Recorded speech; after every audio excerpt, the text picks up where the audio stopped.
Welcome to the Retsy Podcast. I'm your host, Matthew Morrison. Today, Chris and I sit down with Dietitian Matt Hoodie. If you have any type of health or wellness resolutions you're setting today, you're definitely going to want to tune into this one. Let's get into it.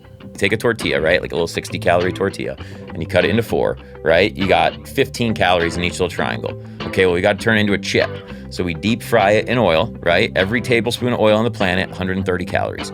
So if it absorbs 1/10, which is pretty conservative, that's 13 plus 15. So now we're at 28 calories per chip at a restaurant. You scoop a tablespoon of guacamole at 25. You're at 53 calories per bite. So you have 20 of those. You just had 1,100 calories. You have 20 chips and guac while you're talking to your friends. You just knocked out 1,100 before your food came out.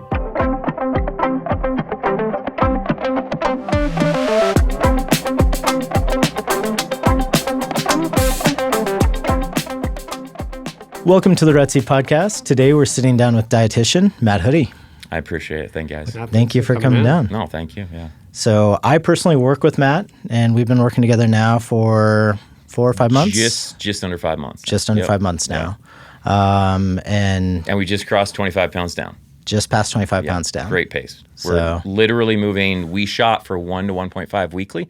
That was kind of our goal that we talked about going into it. The idea was you want to be able to maintain your muscle mass for sure, but not lose at too slow of a rate. So we want to find something in between where you're not losing too fast and just, melting away, but also not moving so slow that you lose motivation, right? Yep. And we're literally hitting like 1.25 weekly every single week. And like we talked about right before you got on, you're not slowing down right now. It's like you're actually picking up pace right now around month 5, where most people would be starting to kind of putter out. You know what I mean? So that's the idea and kind of how we designed everything. Yeah. Well, I can't begin to tell you how much I appreciate everything you've done for me personally, just in this journey so far, and still got some work to do, but super happy so far. And the reason we want to bring you on, and we're recording this in advance, of course, and your episode should come out on December 31st. Perfect. So that'll be perfect. I kind of thought this would be perfect timing. Yeah. People are starting to think about the new year resolutions, all that. New Year resolutions and just kind of health and fitness focus. And I'd like to just start there. Definitely. Jump. I'm sorry. We'll save that. I do want to start with just your background. So my own background kind of starts with me being obese or overweight. You and I have talked about that. That started in my teens from medication, and then it just kind of snowballed into college and me realizing that by the time I was 19, 20, I was pre-diabetic. Didn't really know what that meant, but it scared the hell out of me. I went home, I did a bunch of research, and I was like, I do not want this. And I had been playing World of Warcraft. I was not an athlete by any means. I was a nerd, and I knew I had to do something to turn things around ASAP. And I have a real type A personality, and I just went all in. And I was in culinary school at the time, and I dropped out of culinary and decided to go into dietetics specifically, which is like clinical nutrition. And I just kind of never looked back. And now that's what I get to do. I get to help 160 some odd people right now lose weight on a daily, weekly basis, and hopefully help them change their, kind of like you, change their lives. Yeah. Oh, without a doubt. Yeah, so it's the biggest thing is getting people to trust you. And I know you thanked me, but I do have to say thank you for that, because the hardest thing, I remember being here myself, right? Being overweight, and it's like everyone is telling you they can help you. Everyone had the infomercial says the ab belt's going to work. This says that this cleanse is going to work.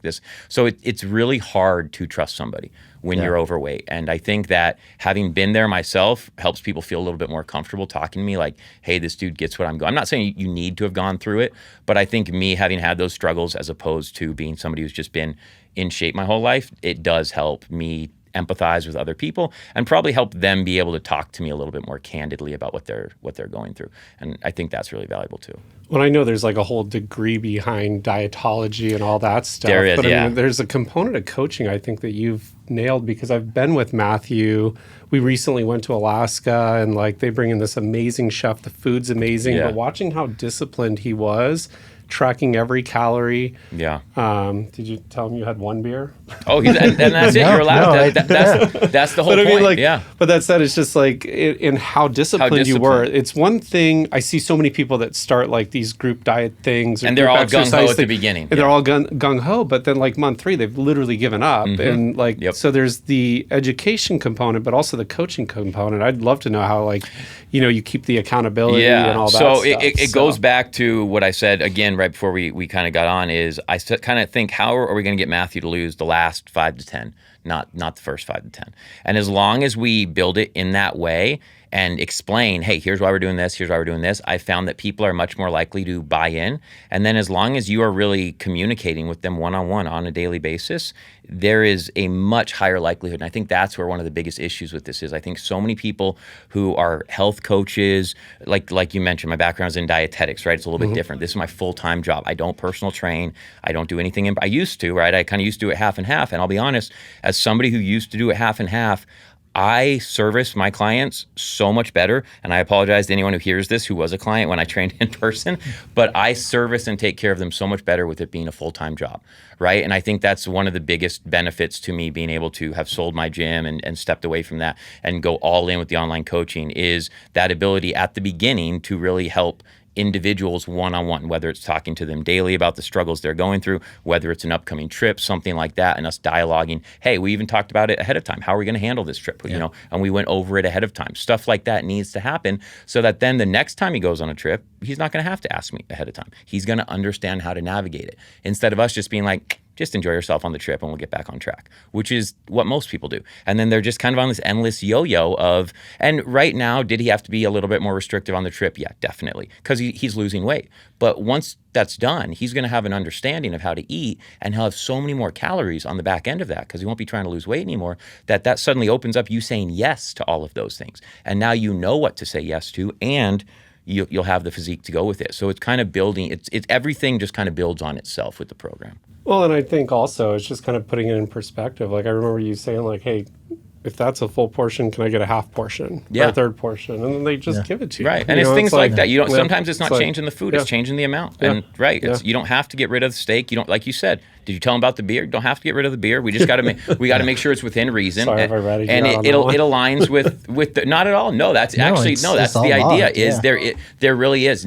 There's very few things that I encourage people to, that are off limits entirely. There are certain things, that are bad for you, but if that's something you enjoy and that's part of your life, I would say the vast majority of my clients drink. I would say probably 75% of them drink on a regular basis.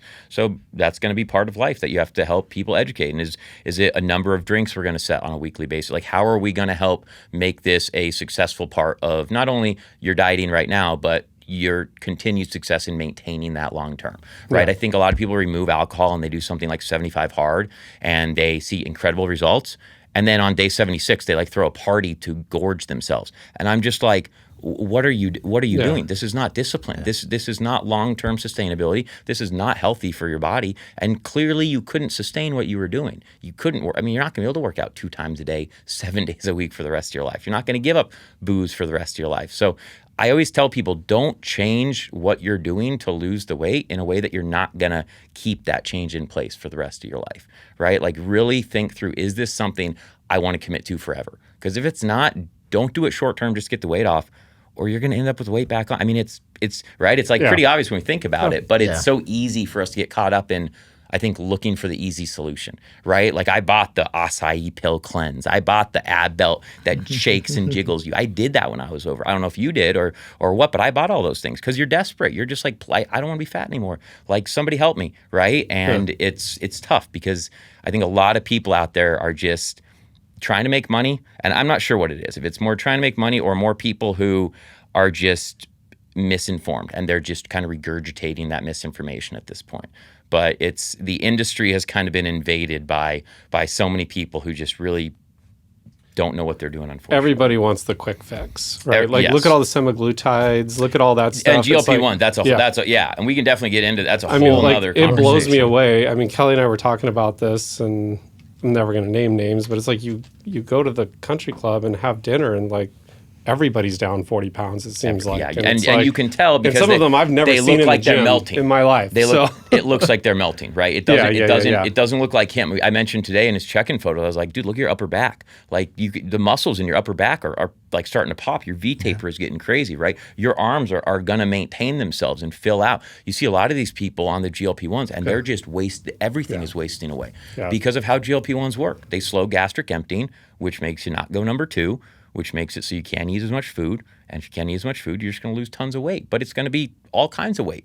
It's going to be fat. It's going to be muscle. It's going to be water. It's going to be everything. You're going to lose it quick. I mean, you see these people. They drop weight like no other. Oh, God, it was like overnight. The major issue is over 90% of them will regain a significant portion of that weight within the next year. They stop taking if the drug. not all of it. Yeah. Most, and again, anecdotally, that's research. And anecdotally, my experience has been even higher. It's like as soon as people come off these things, their appetite is uncontrollable because they haven't experienced any hunger for so long. Like I understand not wanting persistent food noise, but at the same time, when you're losing weight, I think learning to operate with some degree of that is a good thing, right? Like you begin to learn what it's like to, hey, this is me being disciplined even when I want to give into something. If you just completely shut that trigger off, well, when you take that away and that trigger comes back, you didn't ever learn how to deal with it.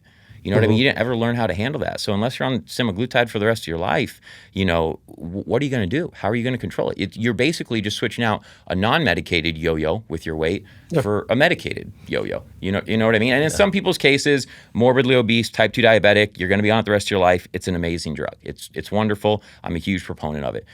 Other people who are using it on an off and on basis to try and lose weight, and then it comes back, lose it again, it comes back. I don't really think we know what we're doing to our pancreas long term. I think that remains to be seen. And there's a lot of other implications that I think people are not taking into account with not only GLP-1s, but a lot of peptides right now. Yeah. Yeah.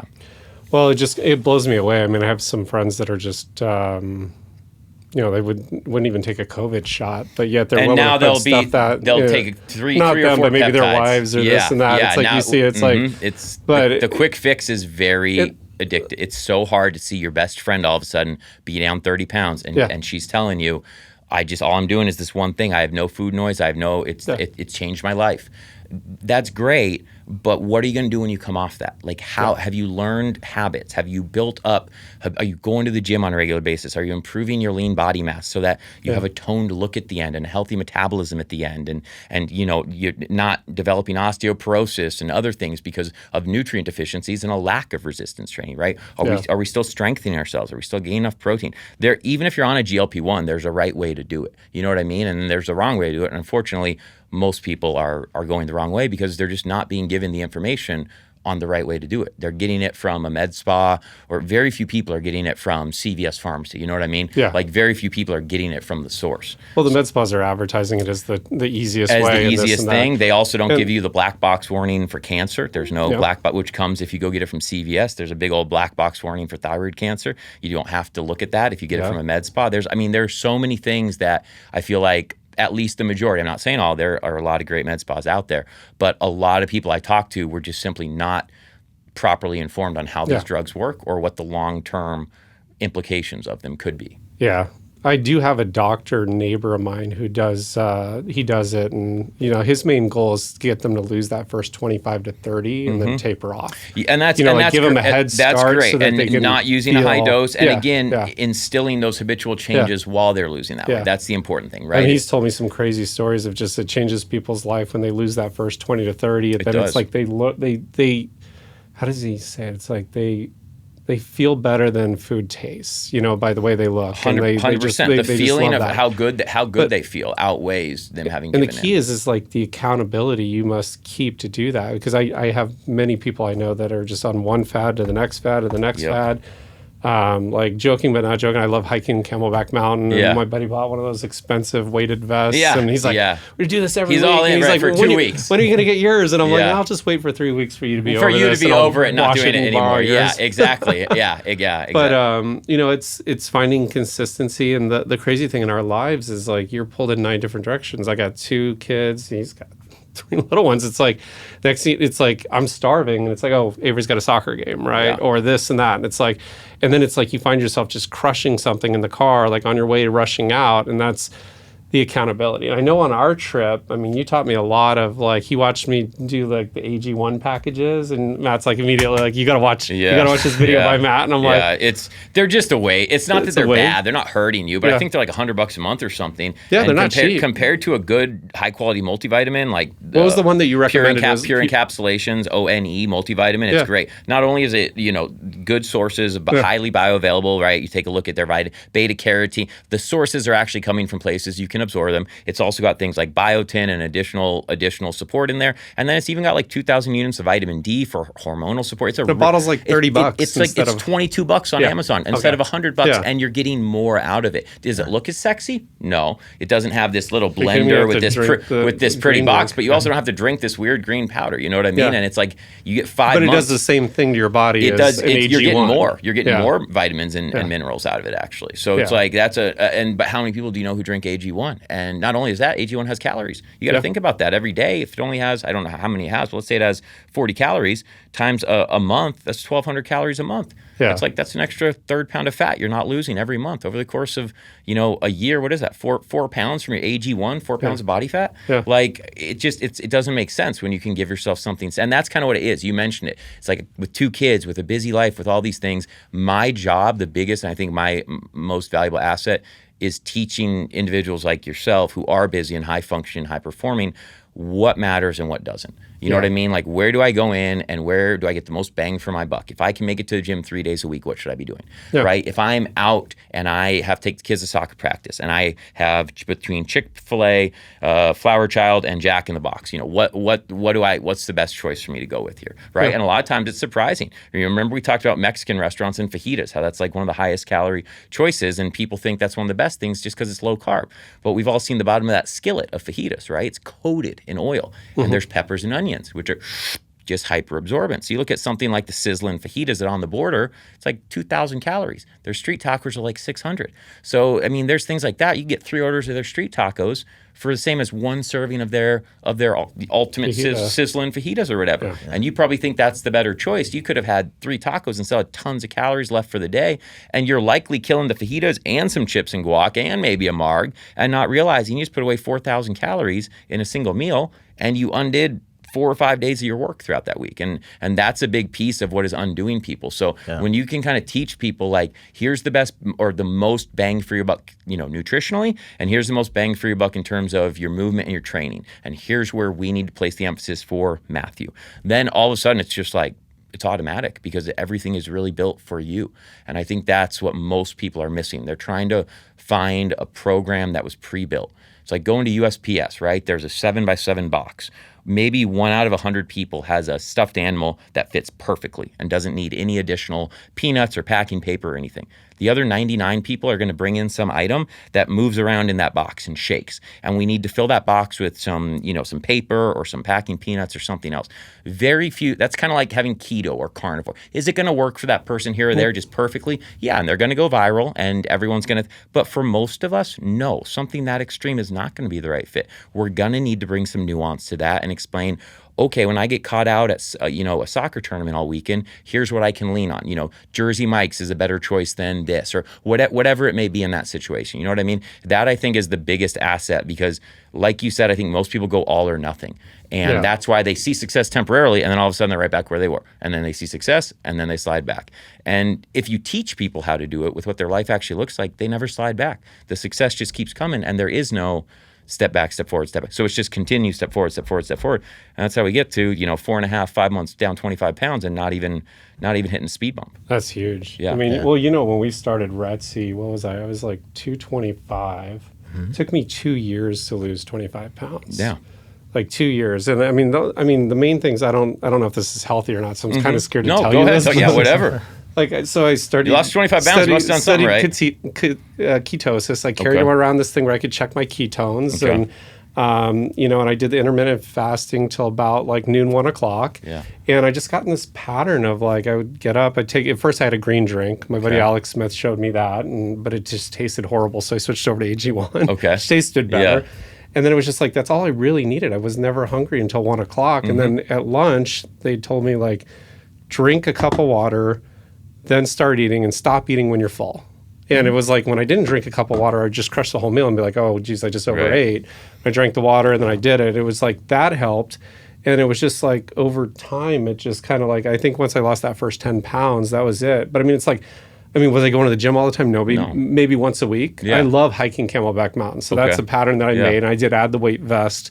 One of my business coaches, Al Fuentes, who's incredibly awesome, he he had recommended this weight vest. So now I do the mountain with that. You do the mountain with that. It's fantastic. Yeah, and what's also great about that is on my days that I don't really feel that motivated to do it, or I'm kind of tired, I didn't sleep well, it's like I just leave the vest in the car. Yeah, and then I'm just up and down in like 2 seconds. It's still a great hike. Yeah. And to your point, the ketosis and the IF and everything. Yeah. I think this is where people get confused. People go, "Oh, you're so against keto. Shouldn't you be bashing that?" And it's not that I'm against things. They're not necessary. So it worked for you. That's amazing. That's fantastic. Well, it helped, but now there are a lot of the reasons it worked is because you didn't eat until what time? 1 o'clock.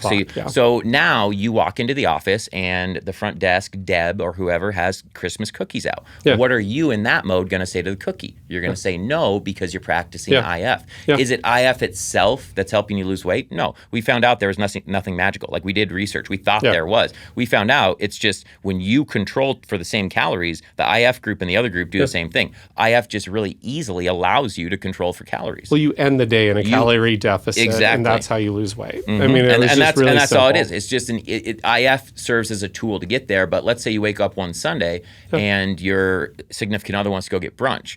You don't want to have to be like, oh, sorry, I can't get brunch because I can't break my fast until 1 p.m. Like then it starts to impact your life. Then it starts to, the kids want to go get breakfast. Oh, sorry, Dad can't have Christmas breakfast because he's trying to stay in keto. You know what I mean? You start, sorry, I can't have a piece of cake because I'm trying to stay in keto. I can never stay in constant ketosis. Right. I mean, when you're actually measuring when it, keto sticks, so hard. It is, people have, but you feel amazing when you're in it. Once you get to that point, it's just, it's unnecessary to see what the results are. And to be honest, you're going to have a much harder time, and this is where it really hurts people, building and maintaining muscle on that diet. That's what you're going to run into. Yeah. And if you simply introduce carbs, but the calories are the same, you won't slow down fat loss, and you'll be able to retain a lot more muscle. So you'll still lose weight at a really quick rate, right? And you won't slow down at all. That's the other advantage. Keto, oftentimes, people have a significant amount of weight to lose. They'll get to a point, and they'll hit a wall. Because their metabolism just gets absolutely destroyed in the process. And that's one of the harder things for people is when they completely remove carbohydrates. A lot of things, especially if they have a really high fat distribution, they have less carbs and protein, their leptin starts to drop, and these other things start to drop, and it starts to become harder to lose weight as they get deeper and deeper into the diet. And you don't want that. You want it to be easier to lose weight as you get deeper and deeper, right? So what you did, amazing. Your success story and then keeping it off is a pretty rare one, right? You must have done a good job transitioning. I always float between 195 and 205, and I just kind of like I've been able to kind of balance it out, and I know when I'm kind of overeating, but it's just it took a long time to discipline myself to get into that groove where I'm comfortable. And now it sounds like you found kind of a I'm learning things every day from Matthew and your guys' conversations of like, you shouldn't eat this, you should do this. Like, right. And the good thing about Matthew is when he learns something, he wants to share it. That's great. Yeah, no, good for you. I mean, I've shared anything I share about his story, all it does is motivate and inspire people. It does, he's bought in 100% from the jump, and it's like, this is how it works if you do it the right way. It's always refreshing to get a client who just executes, and they just do everything you give them week over week. They submit their check-in form. They do everything week over week, and it's like, oh yeah, it does work when people just do it. It's the hardest part is getting people to adhere, right? So that's why I really try to build it around the individual and their plan. You know what I mean? It goes back to the what we said right at the very beginning. Don't purge the pantry on January 1st. Don't change your life. Right? Yeah. Don't go in and make all these modifications that you're not going to keep up for until the end of the year. Unless you plan on doing it forever, don't do it to lose weight. Because eventually, when I go away or whoever it is that's the accountability goes away, that Oreos or the Reese's Cups or whatever are going to make their way back into the house. And you're not going to know how to control them because all you did was remove it. It's like somebody, removing alcohol from something and then seeing a ton of success with weight loss and then going back to drinking.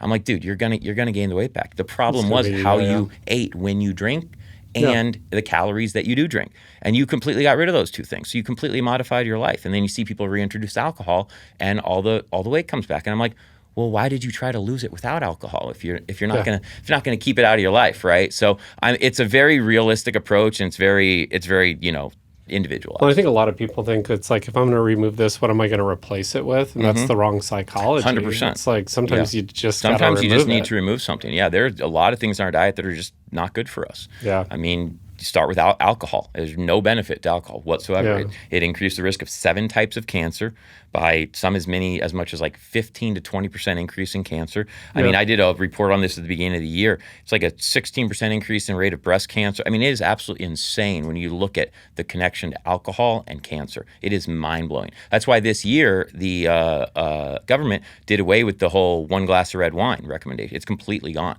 So now they say any amount of alcohol increases your risk as a carcinogenic. So we have completely done away. So that, like, there are certain things that you do just want to remove, but you also need to find balance with life, and you need to find balance with you and enjoying that. And if a drink here and there is going to be part of that, it doesn't have to be all or nothing. You just want to figure out what's the best way for me to do this in and consume it so that I don't set back the rest of my goals. You know what I mean? And that's exactly like you mentioned. He had a beer in Alaska or whatever, and obviously didn't set him back at all. And you can do that. You ended up down weight after he did. I was floored. He lost weight after travel. You burn a lot of calories in that cold weather, and then constantly fishing, and some of ours were like 3-mile hikes into the rivers. You're not snacking. You're moving a lot more. You're not snacking. Yeah. I always tell people, because most people lose weight on European vacations too, and they attribute it to the wrong reasons. They think food in Europe is so different. In actuality, a lot of it just has different names than what we call it in America, right? They just give it less scary names. But the other thing is the average American more than doubles their steps when they vacation to Europe. The average American snacks less than half as much when they go to, like, there's all these other habitual changes. Like, you're not looking for a snack between meals when you're in Paris. Like, you're having or Italy, you're having your really good pasta dinner, and then you're walking how far, and then having another really good dinner. You're not grabbing a Snickers bar. You know what I mean? You're not driving from wherever to wherever. So there are all these other things that change on trips. And I'm like, guys, as long as we look out for X, Y, and Z on a trip, it doesn't have to be the thing that you're scared of anymore. Even an all-inclusive in Cancun, like, talk about, hey, here's how to handle the buffet room. Here's how to handle the alcohol. Here's how to we need to address the times that are actually causing you to slide back if you want this to be something that you actually sustain long term. That's where I think people get it wrong. I think people want to take breaks during those times, and it's like, well, that's the time that you actually regain the weight. Like, most people don't really gain weight outside of the holidays and vacations. So if your plan doesn't work during the holidays, Christmas, New Year's, Thanksgiving, whatever, and it doesn't work when you're on vacation in Cancun or Italy, your plan doesn't work, because you're just going to keep regaining the weight over. You can be perfect 48 weeks out of the year, but if those 4 weeks are terrible, you're going to end up right back in the same cycle year over year. So I think that's one of the main questions people need to ask themselves. Like, is this going to work over the summer when I'm on the boat? Is this going to work when I'm at a party on Super Bowl Sunday? Is this going to work when I take my wife out for Valentine's Day? Is this going to work on my anniversary, on my kid's birthday? I mean, there are over 50 celebrations per year, right? So you divide that. That's like once a week.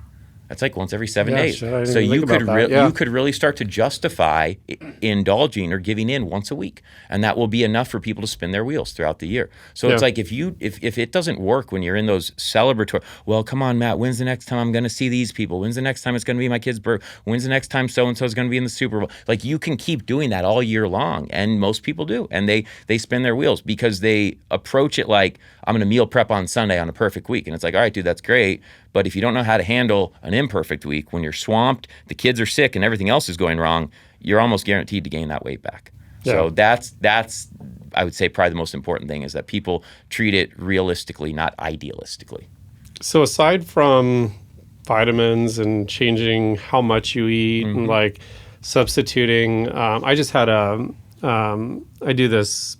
I'm with this company that comes out and takes my blood every 4 months. Great. And then they look at my vitamin levels, what I'm deficient in.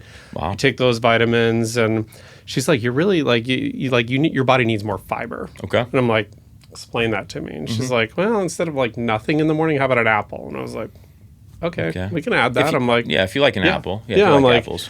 I mean, and then she gave me another like drink that was like a powder and water, and I'm like, I kind of feel like an apple feels more natural. And it depends on what type of fiber you need, and it depends on, honestly, your life. Like, do you want an apple in the morning, or does throw in some berries in a shake after your workout? Do you like blueberries? Okay, throw some blueberries in with the vanilla protein and have a shake post workout, or buy some bread that has higher fiber in it, right? Like, there's so many ways to get things. Everything at the store says protein now, right? Like, literally everything at the store says waffles. That's like the new biggest thing. Everything is protein, right? So it's like, you got to figure out what's going to be the right way. That's great. She gave you the apple suggestion, but give somebody like, hey, what is it that you like? Okay, give me 10 veggies and 10 fruits you like. And let's start figuring out a way to work these things into your diet to get your fiber up. Because then it's going to be you doing it in a way you want to do. I don't know if you want to eat an apple every morning. I'm not going to tell you to. Like, we're going to figure out what's going to realistically. I don't want you to just eat an apple for the next 60 years because somebody told you to. You know what I mean? Yeah. Like,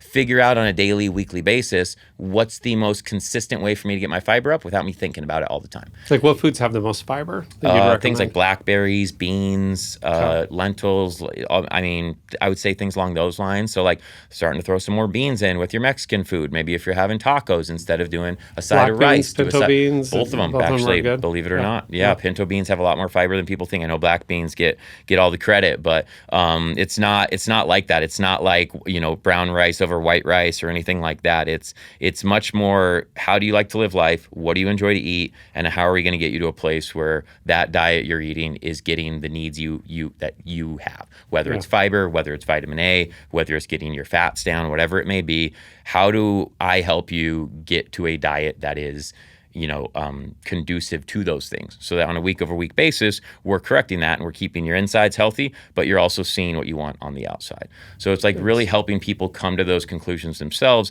as opposed to just giving them a list of, here's what you can do. It's like, well, that might not be what that person wants to do.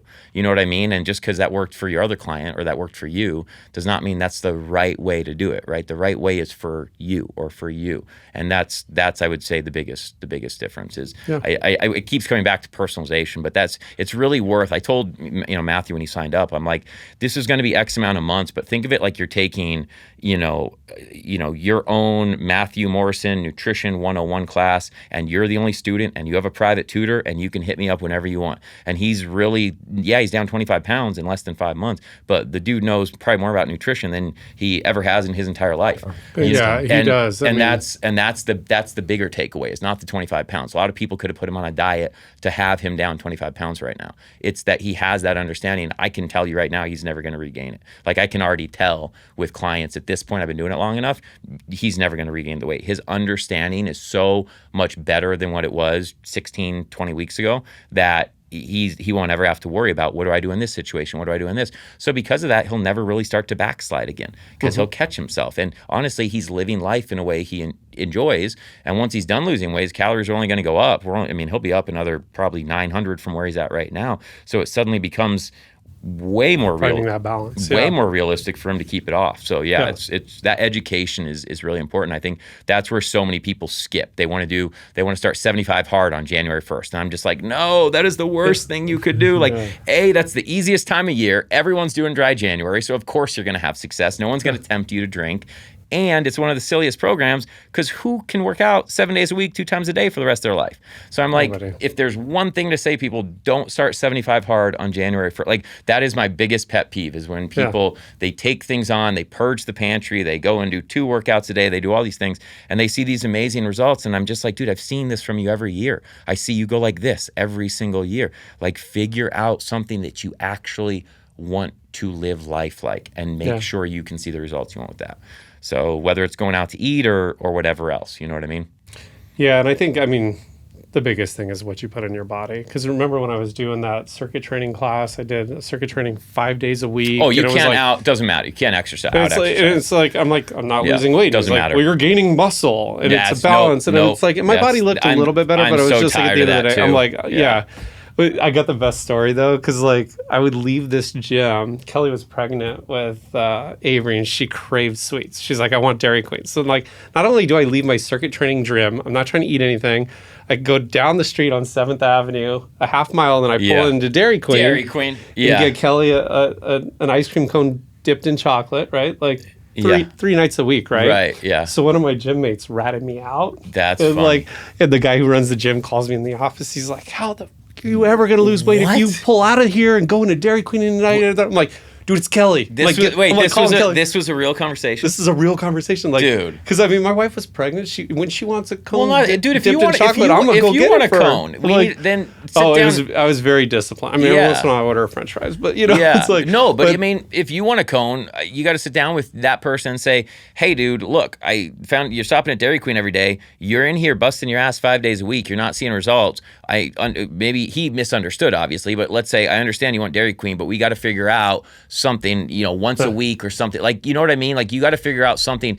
It can't be all or nothing. You know what I mean? It was just the funniest thing. It's almost like a drill sergeant. I was working my ass off to try to lose weight. Yeah. And then it was like, okay, so Kelly has these cravings, and it's but like, you weren't giving into Dairy Queen. No, I wasn't. So what do you think was preventing you at that time? I had just gotten out of a workout. The endorphins were high. I was not hungry. No. What do you think was preventing you from losing? You mentioned that you weren't losing. I wasn't changing how I ate. Okay. Yeah, I eat a big breakfast, big lunch, big dinner. It was like I didn't know anything about nutritional education in that, because they would just train you on how to circuit train, right? And you mentioned one of the most, I have to get it in, one of the most frustrating phrases. If your personal trainer ever says this, please let them go immediately. Yeah. If you think about it, if you were to gain a 1/4 pound of muscle weekly, that would be 13 pounds a year. That would be 65 pounds every 5 years. Yeah. That means if you were lifting for 10 years, you'd build 130 pounds of muscle at 0.25 weekly.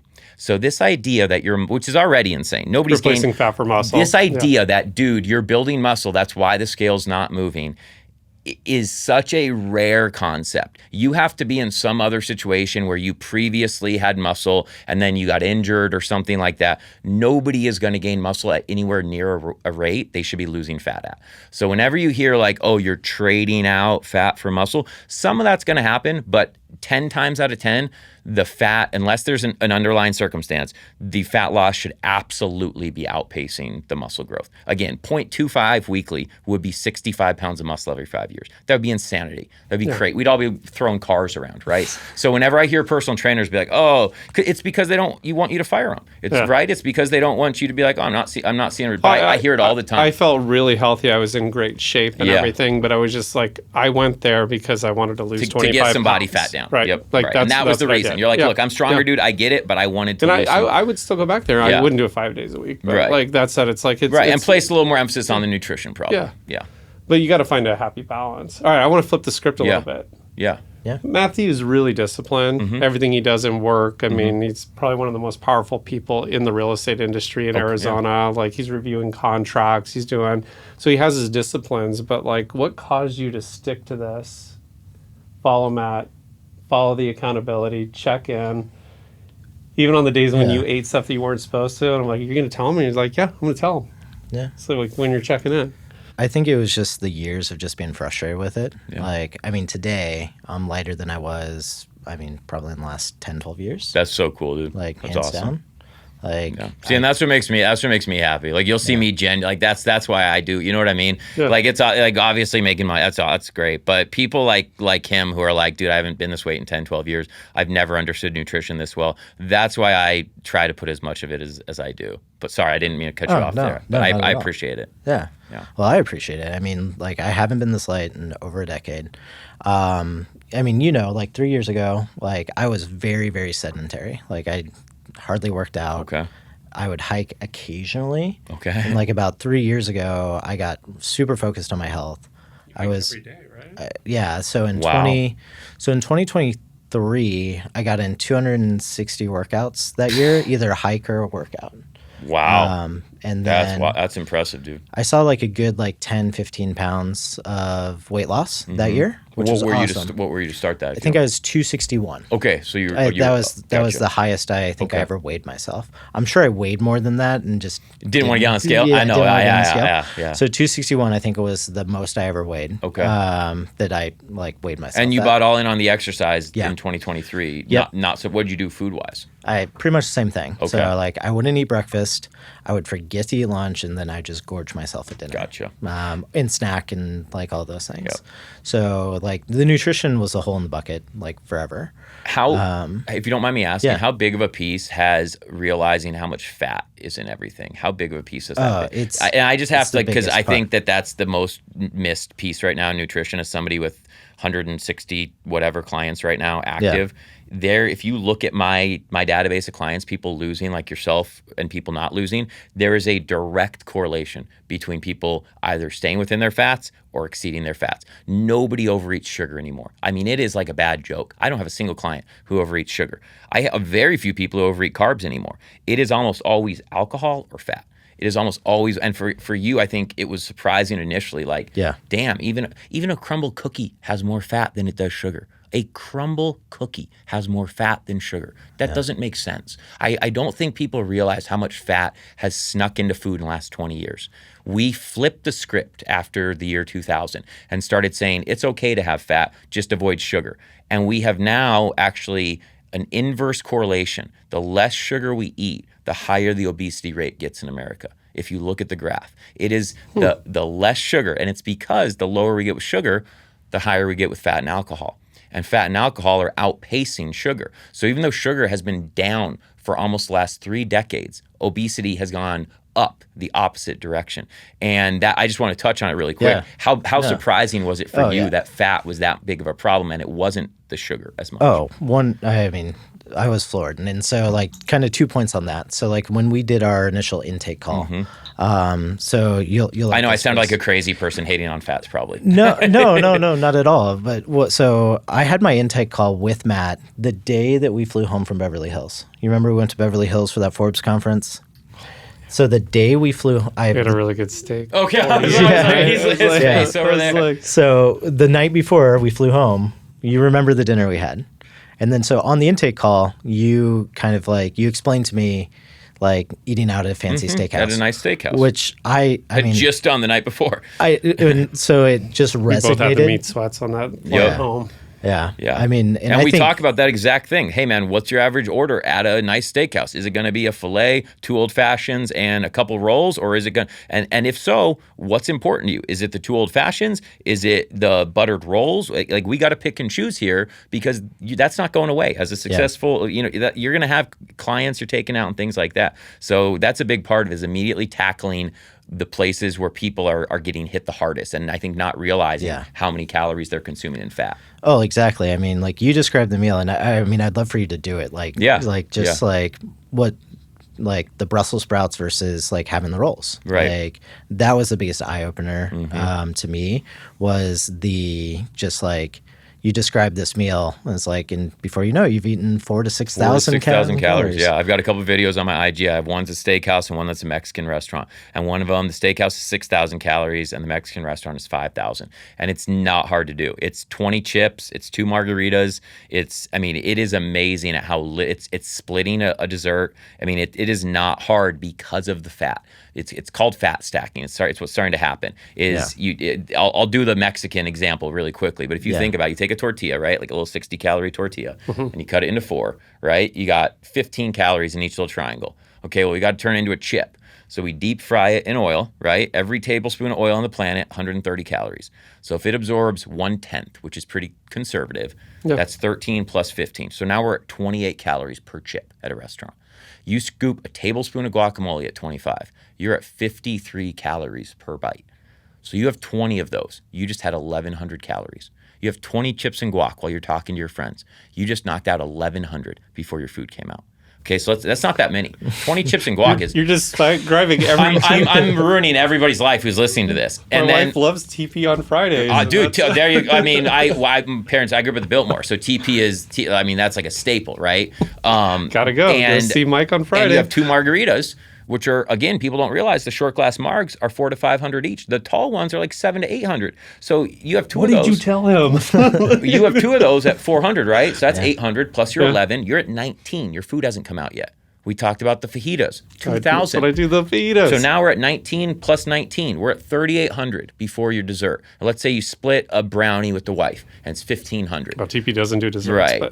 But let's say the place does, right? So that's 750. You just had 4,550 calories, and all you did was 20 chips and guac, 2 drinks, an entree, and you split a dessert, and you had over 4,500 calories. And I don't think that most people realize that. I think, because that's a pretty modest meal. Yeah. I mean, shit, 2 margs, 20 chips. You described everything to a T except for I do the Repo soda. Okay, there you go, right? a little bit Yeah, better. A little bit better, right? So you save probably another 600 calories off that. So you're probably around 38 to 4,000.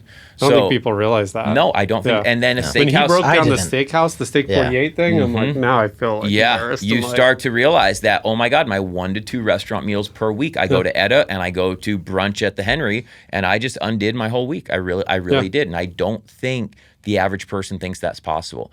And it is only possible because of the fat stacking example I gave, right? At the beginning, that little flopsy piece of tortilla, which was also one bite, was only 15 calories. But we stacked fat on top of it and it turned into 53 with the avocado and frying it, right? So it's like still one bite, but it's 53, 106, 159. Like it's adding up really, really fast, right? So because of the fat that we put on it, it didn't increase the volume. Another really good example, I think I gave you this one, is the rice. Do you remember this one? A cup of rice is 200 calories, right? You got white rice. A second cup of white rice is also 200 calories, okay? You got 400 calories, but at least you got 2 cups of rice, okay? Yeah. Now put those off. You remember this one now, right? Yeah. Put those off to the side and put back that first cup of rice and hit it with a tablespoon and a half of sesame oil or peanut oil and fry it up in a wok. And now put it back in that cup. You got 400 calories, right? This is like Thai or Chinese cooking. This is Japan, right? The jasmine rice, one of the lowest fat countries in the world. Also the lowest obesity rate in the world, right? 5%. They eat over 60% carbs. Why? Because you're going to be way more full off 2 cups of rice than 1 cup of fried rice. Like, it seems pretty obvious. You get a pound of potatoes for 300 calories. I can hit it with 3 tablespoons of grass-fed butter. It's not going to get any bigger. Or I can give you another pound of potatoes for 300 calories. Like, who's going to be more full? The dude who ate 2 pounds of potatoes or a dude who ate the 1 pound with 3 tablespoons of butter? Yeah. Right? Like, carbohydrates are so much more filling. And that's why it makes no sense to me that people swap out carbs for fat. Like, you'll see somebody at a restaurant remove the bun off their burger. And I'm like, dude, you got a 1,500 calorie burger. You took off 150 in the bun. You could have told them to not squirt the flat top with butter and oil, and you would have made a bigger difference than taking off the bun. And you've removed one of the highest volume pieces of your meal, which was the bun, right? It actually takes up space. So now you've got this protein style thing that's still 1,350 calories. You're not going to be full off at all. Yeah. So it's like people are making the wrong. It's mostly restaurants, to be honest. It's mostly when people are eating out. That is, I think you discovered that too. Yeah. It's mostly the meals out, and then the use of added butter or oil at home, even if it's healthy butter, even if it's you pouring avocado oil in or whatever. It's like all oil is still 130 calories a tablespoon. And if you're putting that in before mushrooms or anything else, or you go to a pizzeria, the way we use the olive and they oil drizzle and stuff, EVOO. You ever been to like Pomo and they do the EVOO at the end? Yeah. It's like 1, 2, 3, 4, 5 times 130. They just added 650 calories to your pizza. From olive oil? 130 per tablespoon, right? A little drizzle, 1, 2, 3, 4, 5 tablespoon. Pretty easy to do with a little spout, right? Over your pizza. That's 650, 780 calories to your pizza. That was already only 700. You could have had a whole nother pizza, but they're going to do that little drizzle of oil at the end, and you're going to eat all that because it's on top of your pizza. See, so I've never heard of it explained like that. Right. So it's fat. Just take it. It's like taxing your food. You don't get more food, but you pay more for it. Yep.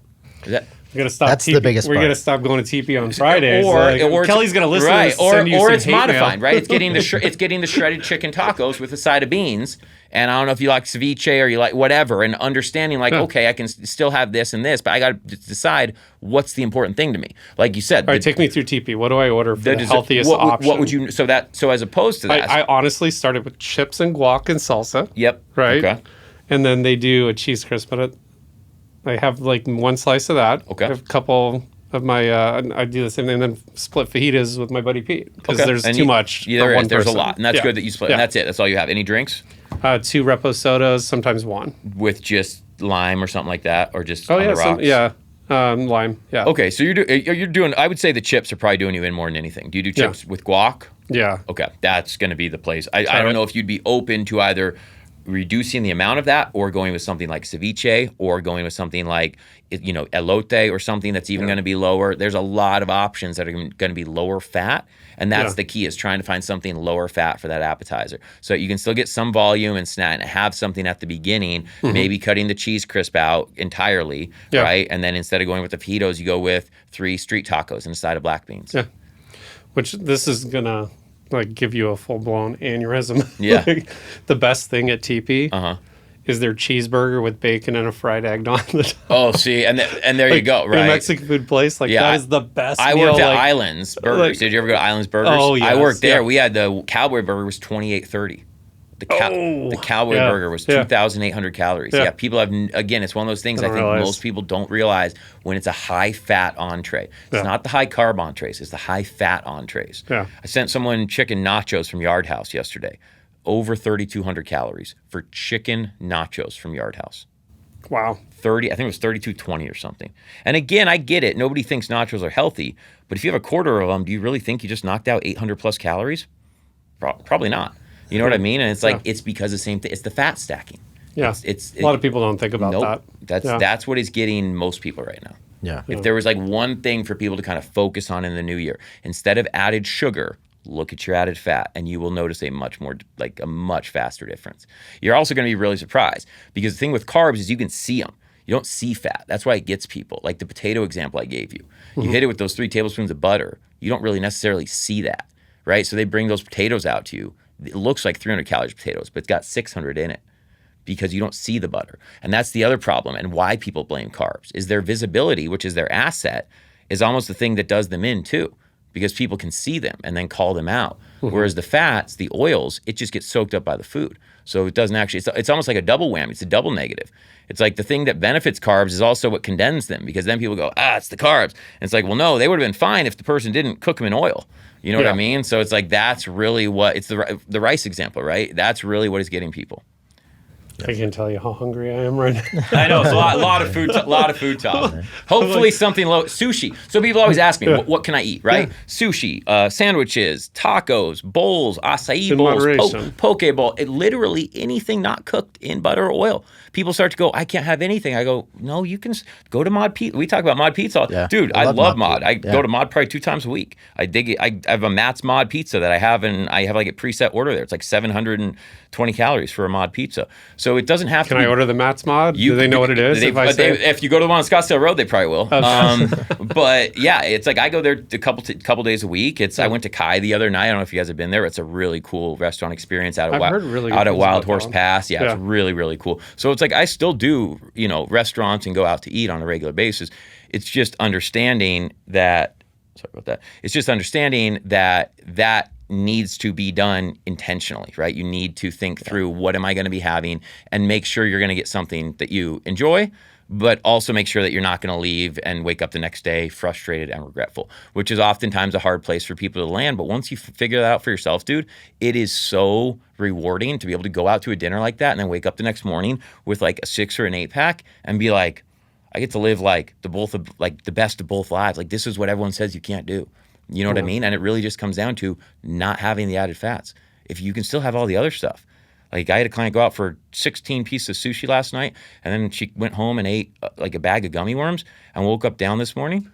Literally, just DM. Yeah. She's like, this is my best looking set of check-in photos I've ever had. And she had 16 pieces of sushi for dinner and a bag of trolley gummy worms, right? Because she was like, hey, I'm craving something sweet. We're having a family movie night. What can I? And I was like, I don't know. What do you like? And I was like, do you like, gummy candy? Because that's, much lower calorie than a bunch of, turtles or chocolate caramel, whatever. And your clients will just message you and say, hey. I do. I get over 1,900 texts a day.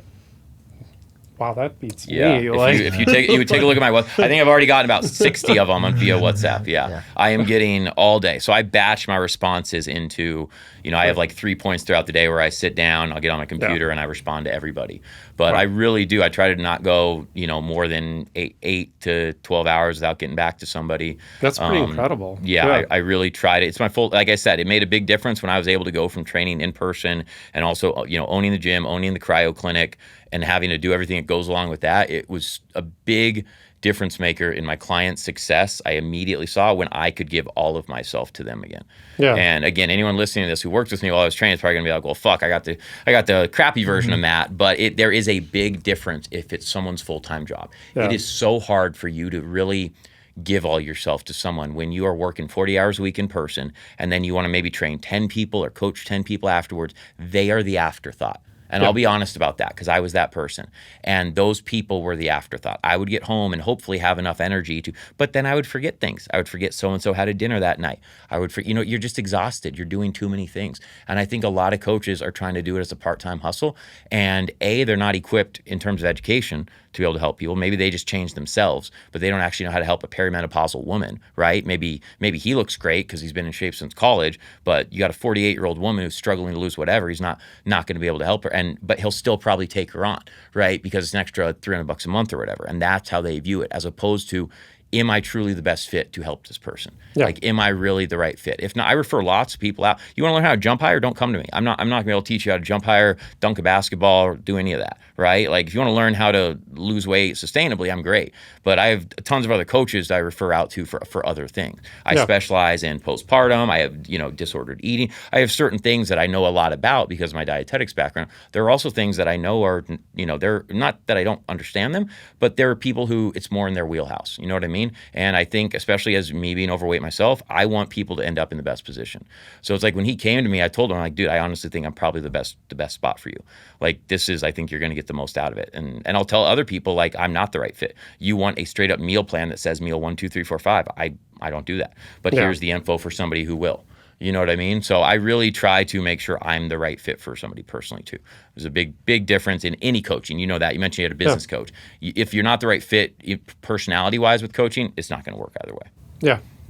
Yeah, and you have to be able to be brought out of your comfort zone. Like, once you get in the friend zone, it's like the accountability goes out the window. It does go out the window because you don't have respect for him anymore, right? It's just somebody making recommendations to you. It's not an authority figure anymore who's telling you what to do for your best good. Well, it's like, and if you don't have accountability, it's like that's what gets them to that next level. 100%. Yep. You need someone that you will stay accountable to, right? If I text you an hour before your dinner and you still go off and have 6 drinks and eat whatever, this is not the right time for you, right? Like I communicate, like, you just do not want to follow it. That's fine. You're not in that season of life right now. That's okay. And when you get there, then come to somebody. But there's probably other things going on. That's the reason that you can't control. You're probably frustrated with your job. You're probably frustrated in your relationship. There's some other reason why you had to have 5 or 6 drinks in that moment and weren't able to control what you went in with the intention of.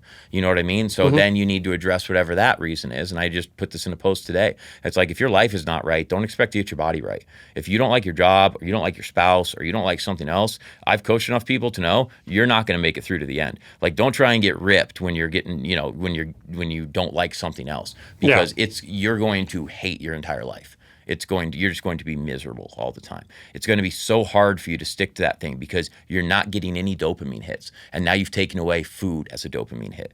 And a lot of people then start looking for it other places, right? So if you're not getting it from life, from your job, from your spouse, from whoever, and then, or whatever it is your hobbies are that you're doing, and then you're also not getting it from food anymore because, maybe you're not overindulging on food the same way you were that was getting that. That's why we crave food and get that dopamine. You're going to start to become very dejected, and you're going to start to become like you're missing out on things, and life is boring, and you're burned out, and you're fatigued. So it's like, it's important to understand what is important to that person, and how do we keep that in their life in a way that's conducive to them still seeing results, which is not easy to do, and you really got to learn the person, but it's definitely worth it if you do.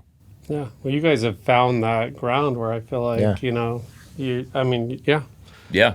I was an enabler in Alaska. I'm like, dude, come on, you got to try this dessert. Yeah, like, that's okay. Felix, I think he must have done perfect. Yeah. Like, I mean, all in portion and moderation, and it's pretty impressive. And he's done phenomenal, and he's done it through everything, through travel, through the holiday season. That's the whole point, right? This was not January through whatever with you not doing anything fun.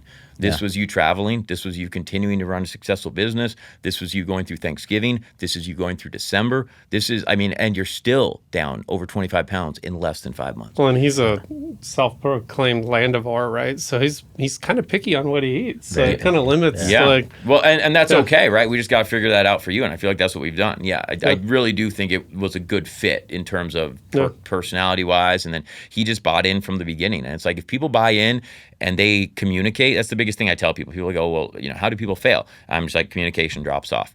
It's like either stop turning in check-ins or something. That's the only way people will fail, is if communication drops off. Because if communication doesn't drop off and you let me know, hey, Matt, I'm really struggling with X, Y, and Z, there is always a way for us to come and intervene and change something. It's when somebody messes up and they get embarrassed, like you mentioned. It's like, oh, you're going to tell him about that? And he's like, well, yeah, I am. I'm not going to hide something and then go 7 days and then all of a sudden have to play damage recovery, because pretty soon you're going to give up after that, of going back and forth, back and forth. It's reaching out either ahead of what you know is coming or immediately after something goes wrong and saying, hey, Matt, I'm kind of frustrated with myself because I gave in on this. How do I do this a little better next time. It's like, I still enjoyed this, but I wish I hadn't given in on this. Like, how do I do this a little better next time? And we hold a dialogue immediately about how to handle that. And then sure enough, you do. As opposed to going 7 days not messaging me, trying to get back, you know what I mean? That's what causes people. So as long as the communication is there, it's like almost, I mean, it's almost guaranteed, not to like say, but I always tell people, I'm like, as long as you stay in communication with me, I will give you a money back guarantee. Like, this will be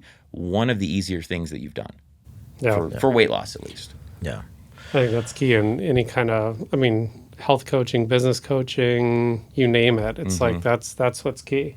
It is with anything. Otherwise, it's only temporary. Yeah.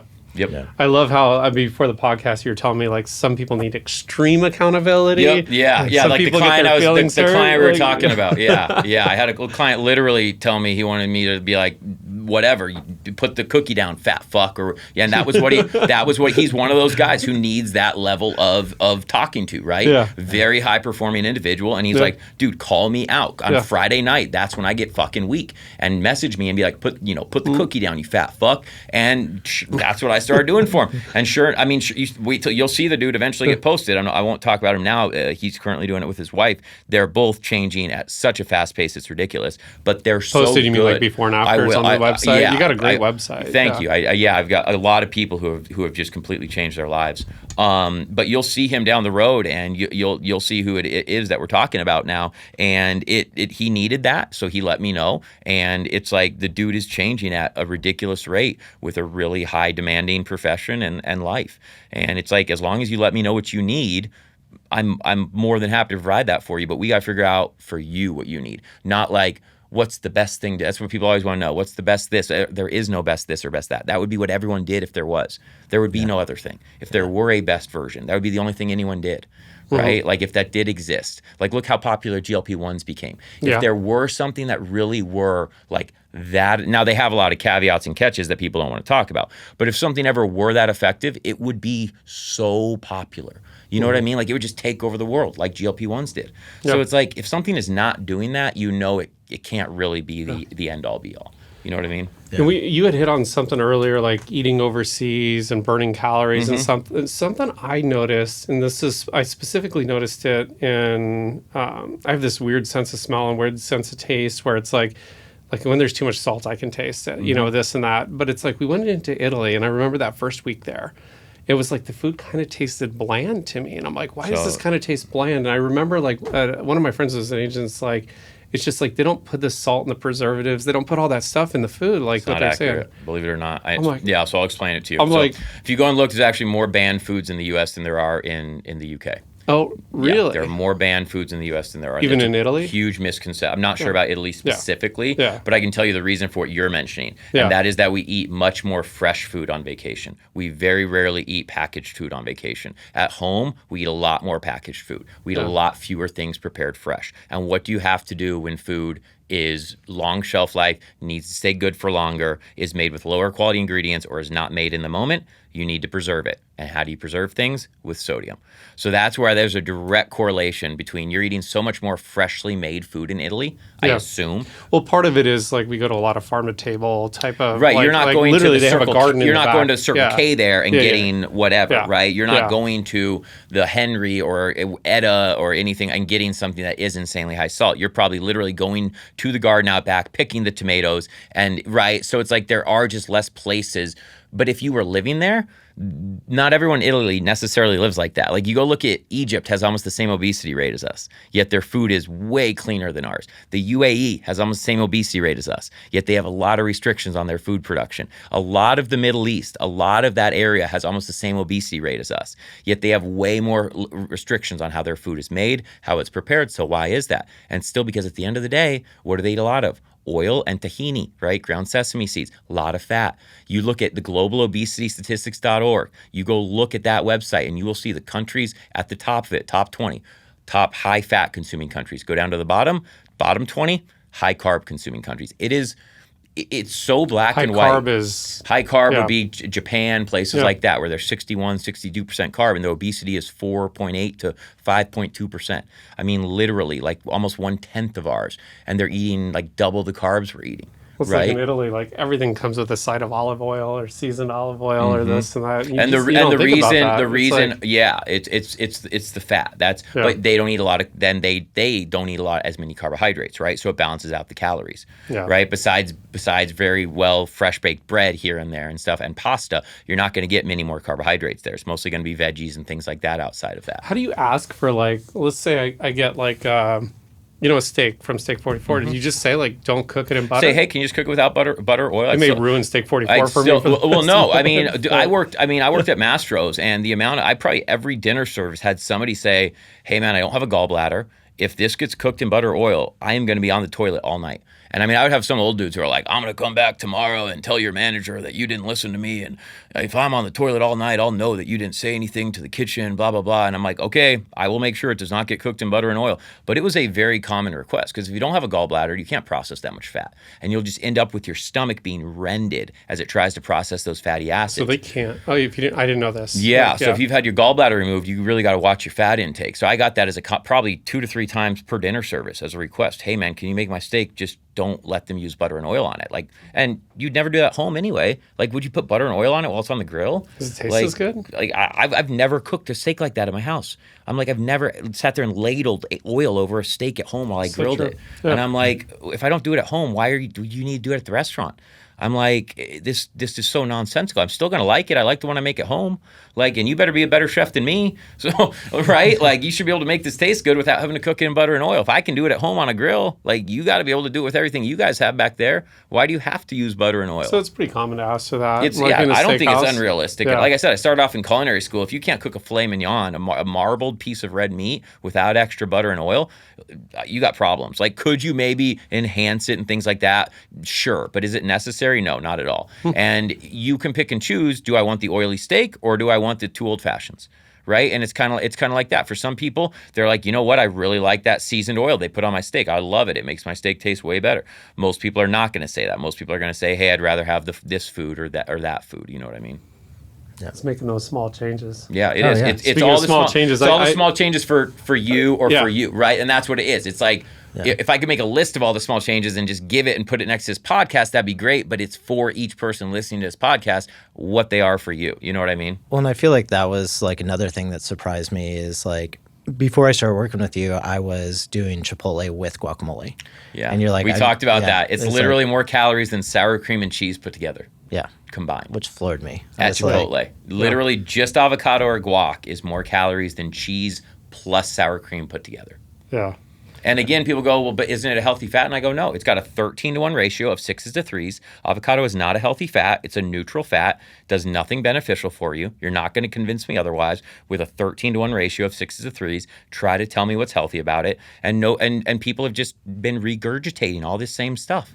And it's like they don't have any value. Well, isn't it better? No, it's not. You can just go without it. You're not doing anything for yourself, right? Like, and I think a lot of people think they're making their food healthier, adding avocado to something. I certainly did. And I go, how? You're adding something with just a regular ratio of fat. It has a decent amount of linoleic acid, which people always rip apart and all these things. I think that certain foods just get touted as being healthy versus unhealthy, and then people just buy in on those things. And they don't ever really question them until they're taught by somebody who's in that. Kind of like me with real estate. I probably am under a bunch of misconceptions about, interest rates just went down the other day. I saw, right? The Fed and I thought that would mean the 30-year would go down. Apparently, it doesn't have anything to do with each other. Like, that was a complete misunderstanding to me. I was talking to somebody the other day about how the Fed lowered interest rates again. And I was like, oh, mortgage at 30-year must go down. And they're like, no, it's not tied. And I was like, what do you mean it's not tied? I thought that was directly what it was, right? So I'm like under this entire misconception about that. If anything, it kind of goes up for a bit and then drops there you off, go, right? And you probably could sit here and explain to me all, you know what I mean? I don't know those things. And and that's why, when you go to buy it, you hire a real estate agent. When you go to buy a house and you go to do all these things, right?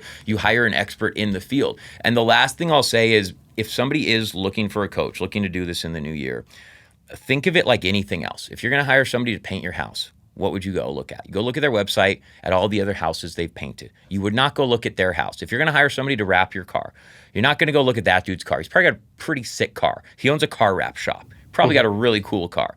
Go look at the other Teslas that he's wrapped, or go look at the other whatever that he's wrapped. That's your car, and see if, the door jambs look good, and see if everything. Look for somebody else who specializes in the population you are and has had success changing that population. That's what I'll tell people. And I don't know why, but with nutrition and fitness, we don't do that. We hire people based on how they look. And I'm like, that has nothing to do with that person's capability to help you. I'm like, yeah, he's really ripped, or yeah, he's really this, or she's really this. But how many transformations of a perimenopausal woman do they have on their page? None. They have a bunch of pictures of them with abs. Like that. Because you're in horrible shape, Matt. No, well, right. but that's the point is look, you should ideally have both of those things, right? You should want both of those things, but you definitely want to look for, I think so few people think about it that way. Like we think about it with everything else in life we would hire. Like we would go look at comps of that thing. We wouldn't go look at the person, right? And yet with coaching, I think we choose the coach, not the best coach who's helped our population. And that's really what we should be looking for. And that was how I ultimately found success, was hiring somebody who wasn't a bodybuilding coach. I tried hiring like prep coaches and stuff, and they were too strict for me and they were too hardcore for me. And I realized like it just wasn't the right fit, and that's why it wasn't working. So really make sure of that if you're looking for somebody. Yeah.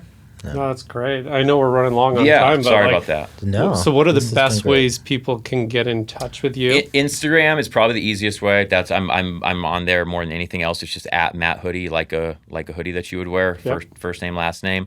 And then MattHoodieFitness.com is going to be my main website. You got to check out the website. Check out the website. There's lots of before and afters, a lot of information about my own story, my own education, and just kind of what got me into this, so people can get an idea of if I would be a good fit for them or somebody they know or something like that. I know a lot of our listeners are probably real estate agents or real estate enthusiasts, and but this is a great episode for starting the year off. I mean, just the little bit I took out of this conversation is going to change the whole way I order food at TP on Fridays. Yeah, and that's the goal. It's like I told him. This is like taking Nutrition 101. That's what I want people to feel like. Yeah. You're taking Nutrition 101, Matthew Morrison, and you're the only person in the class, right? Like you're going to get everything out of it. You can ask me as many questions as you want, and you can tell he's doing it, and he's going to be done here this year, and he'll be looking like a completely different dude than he was a year ago. Yeah. And I don't think he'll ever go back. You know what I mean? Yeah. So, it's exciting. exciting. Are you going to let him post the before and afters? I don't know. I know, right? It's so funny until people start getting like abs and stuff, and nobody thinks they're going to get abs. Like I used to have about this much skin that hung down over my abdomen. People don't know. Like I can pull it still. I can pull still about like 4 inches of skin. Yeah. But I've done a lot of things, red light therapy and a lot of other things that do work to help. I can never get rid of it. It's always going to be there, but you can like tighten it back up to your body. So that's a whole different episode, but there's a lot of things you can do. You'll be surprised that as we start getting closer to the end, some things I recommend for you to start doing in order to kind of help tighten things up, and you're going to be shocked at how good you look by it. So like red light therapy, saunas, and cold plunges? It's a lot of things like that, yeah. Some of those I'm a bigger fan of than others, and it depends on who the person is and what they're trying to get out of it, whether it's crepiness or it really again, it just depends on what they're trying to get. But you guide your clients. I do. I guide them on all that, just because it is part of the transformative process. It's not just getting the pounds down. It's getting you to a good place mentally. It's getting you to a good place aesthetically, where you're happy with how you look and feel. I remember losing 130 pounds and breaking down crying to my sister because I had so much loose skin. And I was like, what was the point in this? I was like, I look like shit. You know what I mean? And it's like, I realized that's part of the transformation too, is teaching people, how do I finish this? Like, yeah, I lost the weight, but how do I now find happiness with my new body? And a lot of people struggle with that. And I think that's kind of like the last phase for a lot of people losing weight, is that happiness and sustainability with what they got. Like a lot of people can get to a bodybuilding show miserably and then all of a sudden engorge themselves afterwards. How do you get to your goal in a happy way and still enjoy your life? You know what I mean? And that's what my job is to guide you along that journey. Yep. Well, it's been great. I mean, I've learned a lot. So thank you so much for coming in, and we'll post all your contact information. Yeah, put all at the contact. If anybody has any questions, I'm an open book. I'll help anybody out. You can always DM me on Instagram. You don't got to worry about being hard sold or anything like that. This is, as somebody who used to be there myself, it really does just come down to like wanting to help other people. So awesome. Thank you for coming in. Yeah, no, thank you guys. I appreciate it. Thanks, man. Appreciate it. That wraps up this week's episode of the Retzi Podcast. Thanks for listening.